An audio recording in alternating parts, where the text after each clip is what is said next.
Noff Clipper High, friends, Darth Momo here. So, let's discuss the new episode, Always Two There Are. This is Darth Momo Channel. So, the episode starts out with, opening shot of the Rebel fleet. That music, the lighting on that excellent, that was just an excellent shot. And then, I think it was even music from Empire Strikes Back. Funny coincidence, huh? And then afterwards, it shows Rex and Zeb playing the chess game that we see on the Millennium Falcon in Episode 4. That was pretty cool. And then Ezra and Kanan doing some Jedi training. And I just love how it's like when he's supposed to be lifting Chopper, closes his eyes and Sabine whispers to Chopper, "Lock down." So he locks his feet to the ground. And Ezra tries to move him, but he doesn't work, and he gets mad, and then Rex goes, "You should always see with your eyes, too. The droid was locked down. A great Jedi I served knew how to combine his wit with the Force, and he was a powerful warrior." Then Kanan responds with, "Well, Ezra's got plenty of wit, he just needs discipline." And Rex says, "You better leave that to a soldier." And that leads to another Rex and Kanan conflict. And then Hera comes along and sends Sabine and Zeb and Chopper on a mission to a medical station from the list of coordinates Rex provided. And then as they get into the Phantom, Ezra hops in at last minute. He's like, "I'd rather go with you guys than listen to these two." Which I thought was pretty funny. The two were getting really at it. And then, so we get to the medical station and they're kind of looking around. And when they get to the command center and they have Chopper power up terminal, Sabine says to power it up, but he powers up the whole station, sending an alert to the Empire. And I just love how callous their fifth brother's dialogue goes along. And he's like, "It could be anything, a malfunction." And the fifth brother goes, "No, I sense those we seek." And I love how Constantine is like, "We don't need these guys." And he's like, "There's too many of them," and stuff like that. It's just like, I like how, way I put it, Force versus Force. We got the mystical Force versus the Imperial Force. And we kind of got a little bit of that in Season 1 with Callus and the Grand Inquisitor. So maybe, and hopefully, they'll continue to do that in Season 2. But then, so the power cell, their terminal, it provided corrupted data. So then they decided to go look for it themselves. And Zeb and Ezra kind of a little banter. The dialogue's pretty cool. Maybe a little kiddie humor, but no, that's still pretty funny. And Zeb, something I thought very funny.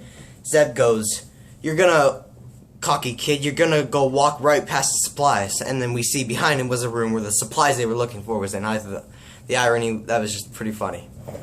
And then we get, when they're looking, one of these little new probe droids we see attacks Chopper and kind of shuts him down. But as he's being shut down by this droid, we hear Chopper send a signal to Ezra. Ezra and Sabine go back for him, and Zeb tries to get through. Their solution is always to stick Ezra in an air vent. But yeah, they go in an air vent. Zeb's stuck in there, so just Ezra and Sabine go, and they encounter the seventh sister. And then as they say they need to warn Zeb and Chopper, and as they run back, they sort of run into the fifth brother. And they start to run, and let's see. So, then Ezra does something very heroic. He sacrifices himself so Sabine can get away, and he is caught by the Inquisitors. The Seven Sisters using the Force, similar to what was happening to Kanan when the Grand Inquisitor caught him.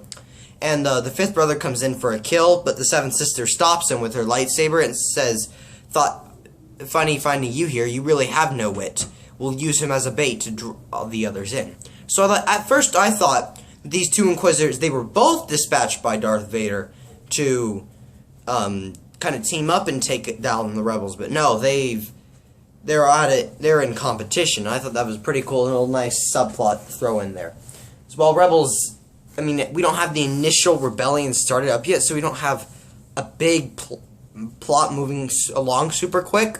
So it's kind of nice having a few subplots around there. And then Sabine gets caught by the fifth brother, and while the fifth brother takes him back, he says to the droids, these little probe droids, he says, "Do with the other as you wish." And Zeb, he overpowers them because he's Zeb. But then and Ezra, meanwhile, is being tortured by the seventh sister, and the dialogue, she's like the Grand Inquisitor. She gets under your skin. She's pretty good. Not as good as the Grand Inquisitor was, but she's pretty high up there. I love her dialogue with Ahsoka, or about Ahsoka, and she's like, "The Jedi of old are dead," and Ezra goes, "Not all of them." And she's like, "We know about Ahsoka Tano." He's like, "Oh shit, we screwed." And that's when he brings Sabine in. And Zeb pulls off a trick. He rescues Chopper, and he decides that he can't leave here without the kids. And so he makes a reference to Fight or Flight, Commander Melu Run. And the Inquisitors fall for it, and they think the Rebel fleet's coming, along with Kanan and Ahsoka. But Zeb tricks him. He rescues Sabine and Zeb. A little fight with the Inquisitors against the Phantom. That was kind of cool. They just barely escape in the nick of time. And then afterwards, they get back to the Rebel fleet, and they tell Kanan and Rex are still kind of going on about they're still having a fight. And then that breaks out into another whole, "Oh, but I'm doing this," and yeah, it's there. And Kanan goes, "I'm not sure if I like you more now or before."